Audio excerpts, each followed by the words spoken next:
अपने समाज को उन्नत बनाना चाहिए, वो सदा के लिए संकट परंपरा का निवारण कर मात्र उपाय। लेकिन फुर्सत नहीं है, तो डॉक्टर हेडगेवार ने सोचा कि फुर्सत नहीं है,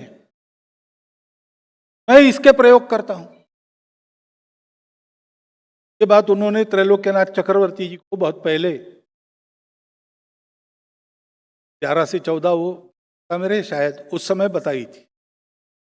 नागपुर वापस आने के बाद मेडिकल की पढ़ाई पूरी करके आंदोलनों में भाग लेते लेते ये कई प्रकार के प्रयोग की, ये कैसे हो सकता है, संपूर्ण देश को जोड़ा कैसे जा सकता है, संपूर्ण देश को बड़ा कैसे किया जा सकता है, देश के व्यक्ति में गुणवत्ता का निर्माण कैसे किया, इसके अनेक प्रयोग किए।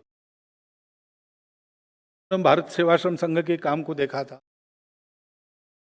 जिस अनुशीलन समिति के सदस्य थे उनके भी कई ऐसे मनुष्य निर्माण के कार्यक्रम चलते थे। ये सारा अनुभव लेकर उन्होंने एक चिंतन किया, एक उपाय निकाला, उसका प्रयोग किया, और उस प्रयोग के यशस्वी होने के बाद चर्चा की। उनके जो तरुण साथी सार्वजनिक जीवन में सक्रिय तो थे ही, बहुत सारे तरुण के व्यक्तित्व के कारण उनके साथ रहते थे, उनसे चर्चा की और 1925 में घोषणा की। तो वर्ष हम आज मना रहे, इन प्रत्यक्ष ये का बीजारोपण कई वर्ष पहले डॉक्टर साहब के मन में उस बीज ने एक आकार धारण किया, अंदर एक अंकुर धारण किया। तो 25 के विजयादशमी के बाद डॉक्टर साहब ने घोषणा की, आज से यह संघ हम प्रारंभ करें। उन्होंने कहा संपूर्ण हिंदू समाज का।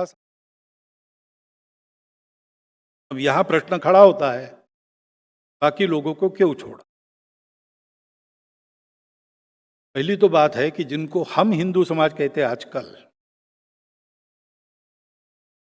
तू समाज को नाम लगाना जिसको है, उसको देश के प्रति जिम्मेवार रहना, ये रिस्पॉन्सिबल समाज को नाम मिला है, इस देश के लोगों को वो नाम मिला है बहुत पहले।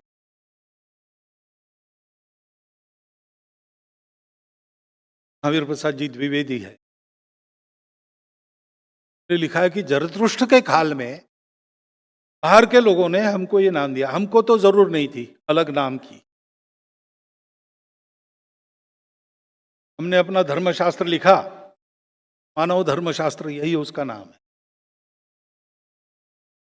कि हमारे यहाँ यही कहते थे हम, माता च पार्वती देव अथवा शिव भक्ताश्च देशो भुवनत्र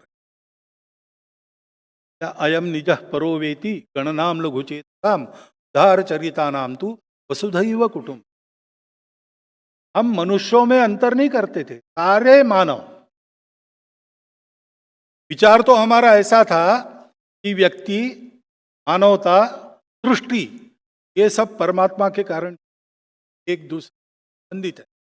एक का जो होता है वो दूसरे पर भी परिणाम करता है, और इसलिए मनुष्य को अपने विकास का विचार करना है, वो के विकास में अपना विकास है मानकर अपने विकास का प्लान करना, इसका स्वभाव है। हमको अलग नाम की जरूरत नहीं थी। लेकिन जरतुष्ट वहां गए, उनको पूछा गया कौन हो, तो उन्होंने कहा कि हमारे पूर्वज किर्गिस्तान में भारत से गए थे। उस समय ईरान के लोग तू नदी के उस पार वालों को हनत कहते थे, का हनदू हो गया। एक कथा है। दूसरी कथा है कि ऐसा कहने के बाद ईरान के लोगों ने इस्राएल के लोगों के पूछने पर यहूदियों को कहा कि हमारा एक गुरु है। वो बात घूमते घूमते अपने पश्चिम किनारे पर व्यापार के जरिए आ गई। व्यापारियों ने पकड़ा वो शब्द, ठीक है, उनको इस शब्द से क्या करना है, पटने से काम है, चलता रहा। इंटेलेक्चुअल लोगों के पास वो आ गए, सब अपने पुराणों में आ गए। हम देव निर्मित आनम प्रचा। लोक भाषा में आने को बहुत समय लगा। लोक भाषा में जो शब्द आते हैं तो की पकड़ में आते। ये गुरु नानक देव जी के वाणी में पहले ये मिलता है, तो स्थान खसमाना किया, तुर्क स्थान खसमाना, खुरासान खसमाना किया, हिंदुस्तान डरा। उन्होंने वर्णन किया है बाबर के हत्या, और कहा है कि न हिंदू महिलाओं की का शील बचा, मुस्लिम महिलाओं की। ये सोचते तो ध्यान में बात आती, वो क्यों शब्द, जैसे उस समय मुसलमान थे हमारे देश मुसलमान,